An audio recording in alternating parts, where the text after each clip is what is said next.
Hi everyone, welcome back to my channel. Thanks for stopping by. Today I am going to touch upon I guess a bit of a controversial subject.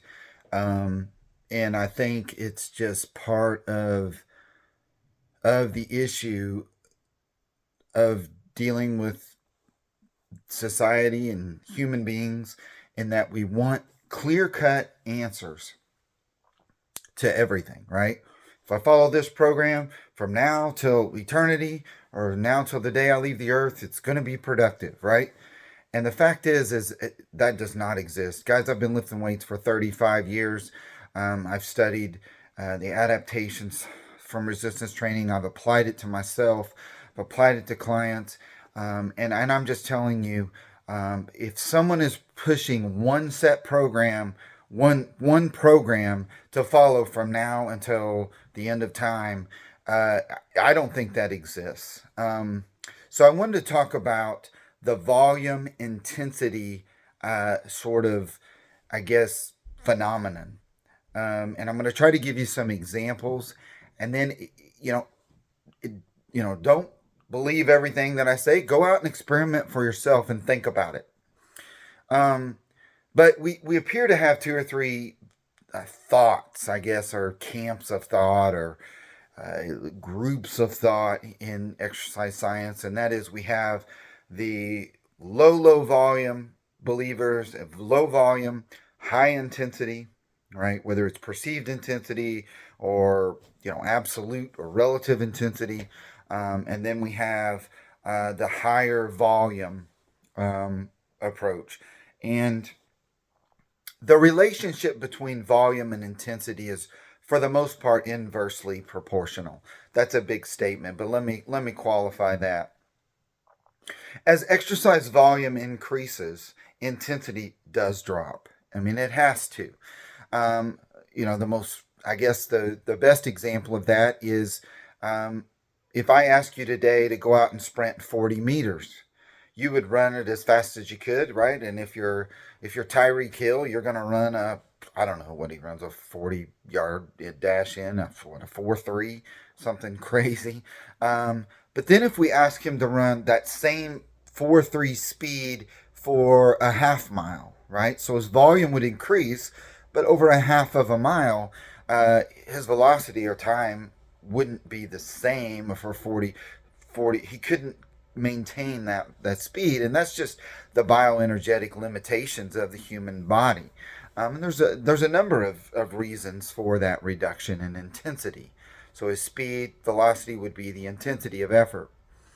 So that just makes sense. I think it's clear that makes sense. But um, and the same could be said in regard to resistance training. So if you're doing one all-out set of an exercise, and you're doing, I don't know, let's say you bench press, you're doing 225, you're controlling your reps, maybe with a 2 second cadence both ways, both concentric and eccentric, and you can get, I don't know, to absolute failure, you can get 10 repetitions, right?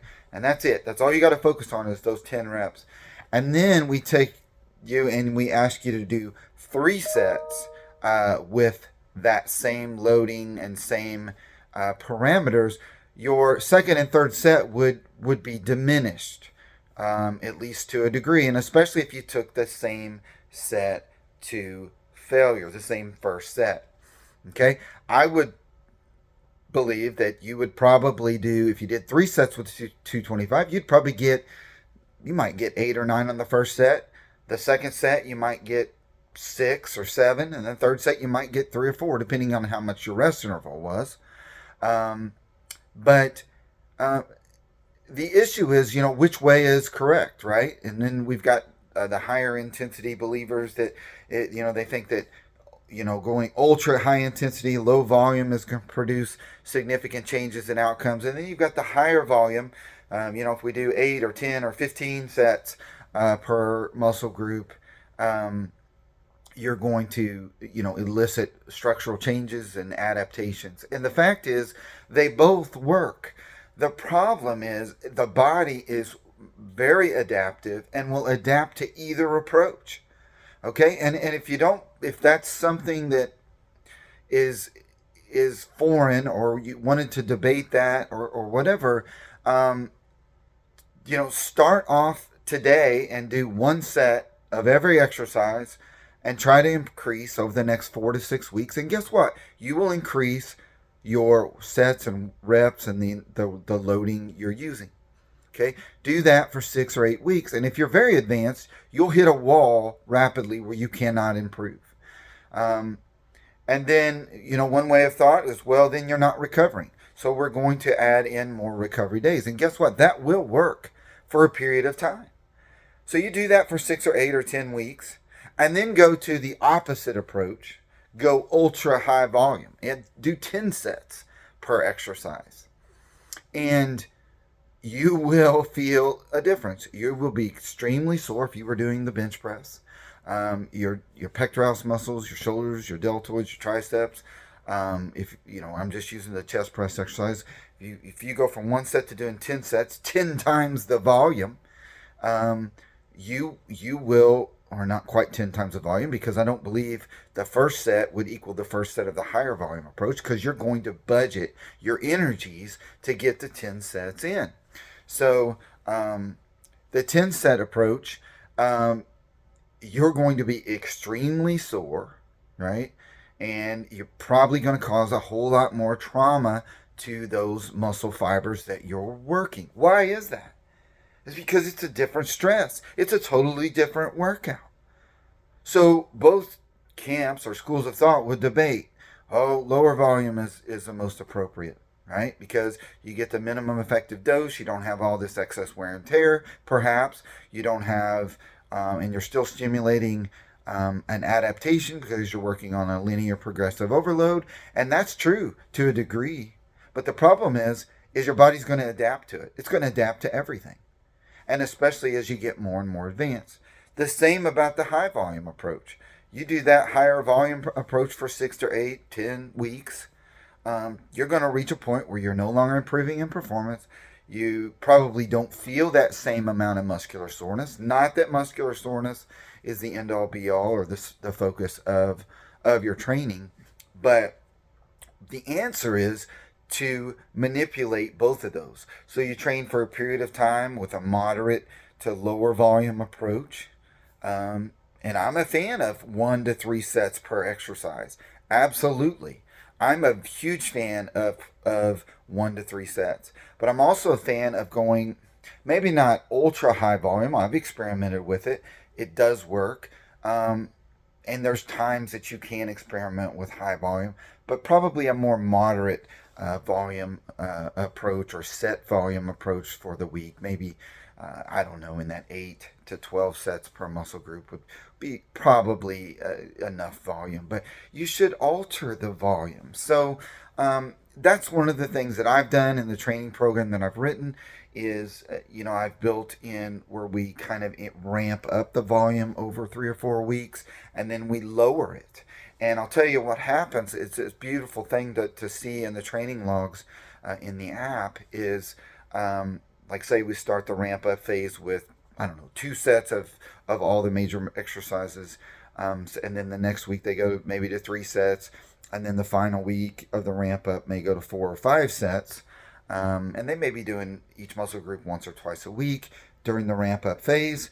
And then during the deloading phase, or the much lower volume phase, their training volume will go to 1 or 2 sets of all exercises. And guess what happens? Their strength improves. Why does their strength improve? Because no matter how hard you're training, you're budgeting your energies in those higher set total workouts. And most people can add 20 to 30% to their working set load on that lower volume week or 2 that is part of the 3 or 4 week deload or lower volume approach. So we sort of ramp up the volume, and that's the progressive overload. And then when we lower the volume, we can increase the intensity. Again, as volume decreases, your intensity will go higher, right? As the example that I gave you on the sprinter. although it's not completely the same because you have rest intervals with strength training. But I just want to explain the volume intensity relationship. So both work. The key is you shouldn't follow one or the other from now, um, forever, because you are going to be losing the adaptive response to the one in which you have been doing and following for a number of years. So the answer is a periodized approach where you're increasing volume, then increasing intensity and lowering volume. Also, the answer really is finding an appropriate days per week to strength train. And I find 2 to 3 days per week is optimal for most people. Of course, you can add in more days per week. And if you do, you would want to still follow the loading that I just described, the altering of volume. But 2 to 3 days per week is optimal, regardless of the training volume. You just would alter it. And I think, as a general rule, I probably would err more on the side of a moderate to lower volume approach. But so to answer your question and the questions that I get on, hey, what's the most effective? Is one set more effective than 10 sets, or is heavy load, low reps more effective than light loads, more reps? And my answer is going to be they all are effective, but the key is periodizing or altering your training in a systematic fashion where you can be progressive and then back off, whether it be in volume and or intensity. And having a planned approach so you can keep progressing, because the longer you do something, the longer you follow a training program, the more the negative impact of that, or the less of a response you will get from that program. So, but I'm not saying to train and do, you know, change everything all the time. I think some of the stable things that you can keep, the things you can keep stable, are the exercise selection. Find the exercise that work best for you.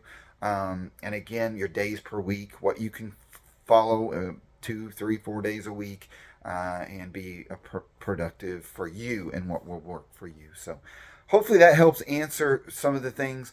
But I'm probably not ever going to, they say never. I'm probably not ever going to say, hey, this is the best way to train from now forever, and I keep experimenting with different things, and what I find is it all works to a degree, but you must have a systematic approach where you're altering the volume. And exercise selection is probably the most important variable. Finding exercises that are safe and that you can be productive and you can train at various volumes, intensities, and frequencies that are safe for you. And I talked a little bit about some of those that I would not do and why in some of those videos. That's it for today. Talk to you soon.